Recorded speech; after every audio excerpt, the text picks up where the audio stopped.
Non, non, non, non, non, je suis désolé. Hier, Monsieur le Président, vous n'avez pas été bon avec moi. Aujourd'hui, vous êtes en train de faire la même chose. Je suis désolé. Vous pouvez m'imposer cela? Non, non. Mais j'ai remarqué depuis hier, c'est la deuxième fois que vous êtes président dans cette session. Je suis le seul à qui vous faites ça. Je suis le seul à qui vous faites ça. Vous lisez vous donnez des motions qui ne sont pas des motions. Vous rappelez des articles qui n'ont rien à voir avec moi. Si vous m'imposez de m'asseoir, je vais m'asseoir. Mais je tiens à dire devant toute la plénière, je suis le seul je suis le seul que vous traitez comme ça. Pourquoi je suis gêné? Parce qu'on a une organisation dont la capitale se trouve à Washington, qui vient nous parler, nous. Washington, qui a largué la bombe à Hiroshima et à Nagasaki, vient nous parler de droits de l'homme à nous qui n'ont jamais largué de bombe à Hiroshima et à Nagasaki. Une organisation dont la capitale se trouve à Washington. Les États-Unis, dont le développement est basé sur le génocide des Indiens et l'esclavage des Noirs, cette organisation-là vient nous parler de droits de l'homme. C'est pour ça que je demande que le Parlement de la CEDEAO nous explique quel est l'accord qu'ils ont avec ces organisations. On a une organisation dont la capitale se trouve en Suisse qui vient nous parler de droits de l'homme. C'est quoi la Suisse? Je donne deux exemples. La Suisse, c'est là où certains de nos dirigeants qui ont volé l'argent du peuple, qui fait qu'on n'a pas de santé, on n'a pas d'éducation, ont caché dans leur banque notre argent. Et une organisation basée dans ce pays-là vient nous donner des leçons de droits de l'homme et nous sommes gentiment assis. La Suisse, c'est le pays où se trouve la société Nestlé qui fait du Nido et du Cerelac avec des taux de sucre supérieurs dans nos pays, avec des taux de sucre faibles au Royaume-Uni et en Allemagne. Vous pensez que ces organisations basées là-bas doivent pouvoir nous parler de droits de l'homme? Non. Ma proposition est celle-ci, Président. Ayons confiance en nous-mêmes, Africains. Il y a des organisations africaines, il y a des organisations d'Afrique de l'Ouest, mais il faut les respecter, ne pas les bastonner, ne pas les emprisonner, ne pas les menacer, ne pas les terroriser, les laisser faire leur job, parce que la CEDEAO a besoin d'un regard critique, mais un regard africain, un regard d'Afrique de l'Ouest. Merci beaucoup, Monsieur le Président. Chers collègues, bonjour. La première question que je voudrais poser est celle-ci. Est-ce que c'est le Parlement, notre Parlement, qui a demandé à ces deux organisations, parce que le Parlement a vu qu'il y avait un besoin et leur a dit « venez exposer devant les députés » ou est-ce que ce sont ces deux organisations qui ont demandé à être invitées pour venir ici? Je veux savoir quel est le lien entre le Parlement de la CEDEAO et ces deux organisations. Est-ce qu'il y a un contrat? Est-ce qu'il y a un accord pour savoir qu'est-ce qui justifie leur présence ici? Bien sûr, tous ceux qui sont doués de raison ici savent que je n'ai rien contre monsieur l'ambassadeur et l'autre docteur. Je n'ai absolument rien contre eux. Je suis même gêné, très gêné, d'avoir à parler ici, d'avoir à dire ce que je vais dire devant eux. Parce que les choses que je veux dire, j'aurais dû les dire en leur absence. Je suis gêné, et je vous dirai tout à l'heure pourquoi je suis gêné de cette séance, de ma présence ici, en la présence des deux organisations.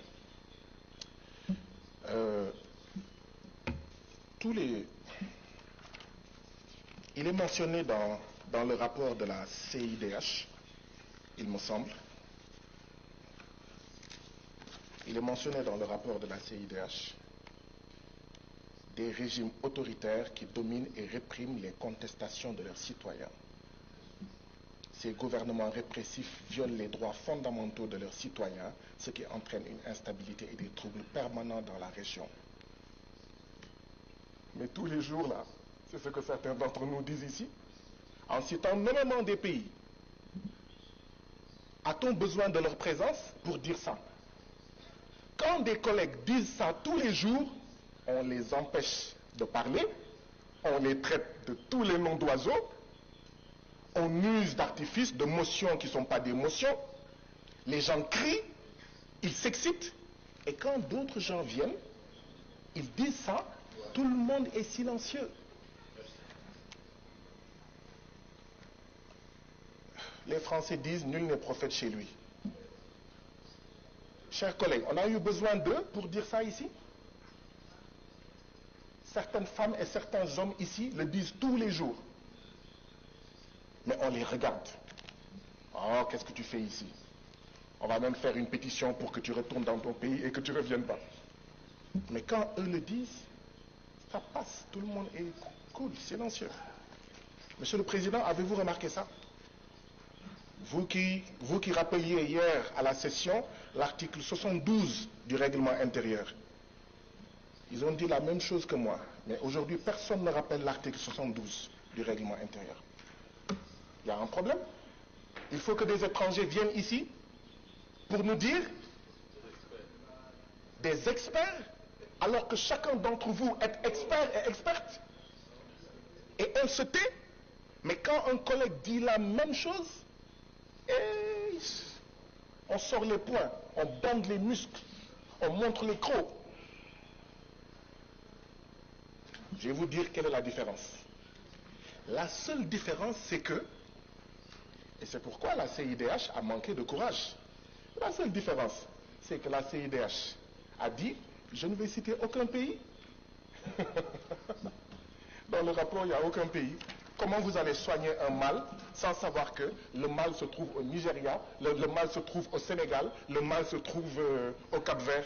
Vous dites non, non, non, on va mettre tout le monde dans le même sac. Quand on critique des pratiques politiques au Sénégal, quelqu'un va dire, ah non, je suis ami à Diomaye Faye, je suis membre du même parti que lui. Laissez tomber le Sénégal. Quand quelqu'un va critiquer le Libéria, ah non, je suis ami au président du Libéria. Vous ne touchez pas le Libéria. Vous pensez que vous êtes supérieur au Libéria. Mais quand quelqu'un vient ici dire, nous sommes là gentils là, comme des poules mouillées. Voilà la première remarque que je voulais faire. Et je ne voulais pas la faire devant eux. C'est une des raisons pour lesquelles je suis gêné de le dire ici devant eux. Je suis sûr que quand ils disent ce qu'ils disent, il y a des gens qui pensent à des pays qu'ils n'ont pas cités. Disons-nous la vérité. Il y a des gens qui ont dit, le Sénégal fait partie de là, tel pays fait partie de là, tel pays fait partie de là, ils n'ont pas cité, mais on voit des pays. Non. On ne peut changer les choses que dans la vérité. On ne peut transformer les choses que dans la vérité. Ce Parlement doit être un médecin. Mais pour qu'il soit un bon médecin, il faut qu'il fasse de bons diagnostics. Et un diagnostic, ce n'est jamais facile. Quand on vous annonce que vous avez le cancer, ça ne fait pas plaisir. Quand on vous annonce que vous avez la leucémie, ça ne fait pas plaisir. Quand on vous annonce que vous avez le VIH, ça ne peut pas faire plaisir. Mais il faut vous le dire pour que vous preniez conscience que voilà le remède que vous voulez prendre, que vous devez prendre si vous voulez guérir. Mais ici, non, non, non, non, non, je suis désolé. Hier, Monsieur le Président, vous n'avez pas été bon avec moi. Aujourd'hui, vous êtes en train de faire la même chose. Je suis désolé. Vous pouvez même poser cela. Non, non, mais j'ai remarqué depuis hier, c'est la deuxième fois que vous êtes président dans cette session. Je suis le seul à qui vous faites ça. Je suis le seul à qui vous faites ça. Vous lisez vous donnez des motions qui ne sont pas des motions. Vous rappelez des articles qui n'ont rien à voir avec moi. Si vous m'imposez de m'asseoir, je vais m'asseoir. Mais je tiens à dire devant toute la plénière, je suis le seul à qui? Je suis le seul que vous traitez comme ça. Pourquoi je suis gêné? Parce qu'on a une organisation dont la capitale se trouve à Washington, qui vient nous parler, nous. Washington, qui a largué la bombe à Hiroshima et à Nagasaki, vient nous parler de droits de l'homme à nous qui n'ont jamais largué de bombes à Hiroshima et à Nagasaki. Une organisation dont la capitale se trouve à Washington, les États-Unis, dont le développement est basé sur le génocide des Indiens et l'esclavage des Noirs, cette organisation-là vient nous parler de droits de l'homme. C'est pour ça que je demande que le Parlement de la CEDEAO nous explique quel est l'accord qu'ils ont avec ces organisations. On a une organisation dont la capitale se trouve en Suisse qui vient nous parler de droits de l'homme. C'est quoi la Suisse? Je donne deux exemples. La Suisse, c'est là où certains de nos dirigeants qui ont volé l'argent du peuple, qui fait qu'on n'a pas de santé, on n'a pas d'éducation, ont caché dans leur banque notre argent. Et une organisation basée dans ce pays-là vient nous donner des leçons de droits de l'homme et nous sommes gentiment assis. La Suisse, c'est le pays où se trouve la société Nestlé qui fait du Nido et du Cerelac avec des taux de sucre supérieurs dans nos pays, avec des taux de sucre faibles au Royaume-Uni et en Allemagne. Vous pensez que ces organisations basées là-bas doivent pouvoir nous parler de droits de l'homme? Non. Ma proposition est celle-ci, Président. Ayons confiance en nous-mêmes, Africains. Il y a des organisations africaines, il y a des organisations d'Afrique de l'Ouest. Mais il faut les respecter, ne pas les bastonner, ne pas les emprisonner, ne pas les menacer, ne pas les terroriser. Les laisser faire leur job. Parce que la CEDEAO a besoin d'un regard critique, mais un regard africain, un regard d'Afrique de l'Ouest. Arrêtons d'aller prendre des organisations dont la capitale est Washington et la Suisse. Monsieur le Président, savez-vous que la CIDH, qui s'appelle Commission internationale des droits de l'homme, elle a été créée par une organisation qui s'appelle Organisation des États d'Amérique. Organisation des États d'Amérique qui a créé dans les années 50 la CIDH. Nous, on ne prend pas une organisation créée par l'OUA, une organisation créée par la CEDEAO, mais on la laisse libre. Hein? On ne la crée pas pour lui dire tu dis ce qu'on veut entendre. On va chercher une organisation créée par l'Organisation des États d'Amérique. C'est pour ça qu'elle a son siège à Washington. Mes collègues ont raison. La sagesse populaire africaine du Sénégal dit que le umbel sa sankal, umbel sa kersa. Ça signifie qui paye commande. Ceux qui veulent savoir qui paye là, qui sponsorise là, ce sont des États qui financent l'organisation basée en Suisse et l'organisation basée à Washington, qui veulent nous imposer une manière de voir, quand bien même parfois cette manière de voir peut être juste. Mais on n'a pas besoin d'un grand frère blanc basé à Washington et à Genève pour savoir la vérité. Nous n'en avons pas besoin. Je vais conclure, comme vous insistez. Je vais conclure, comme vous insistez. En 1236,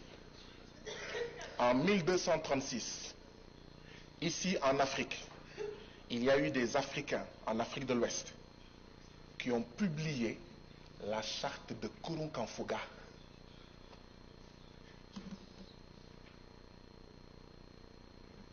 Quand nos femmes et nos mères étaient reines, comme la reine Poukou, comme Aline Sitoé Diatta, la femme blanche aux États-Unis n'avait pas le droit de vote. Si nous n'allons pas leur enseigner les droits de l'homme, ce n'est pas à eux de nous enseigner les droits de l'homme. Ou tout au moins, ils viennent et on va. Ils nous enseignent et on leur enseigne. Il faut faire attention à la colonialité du discours.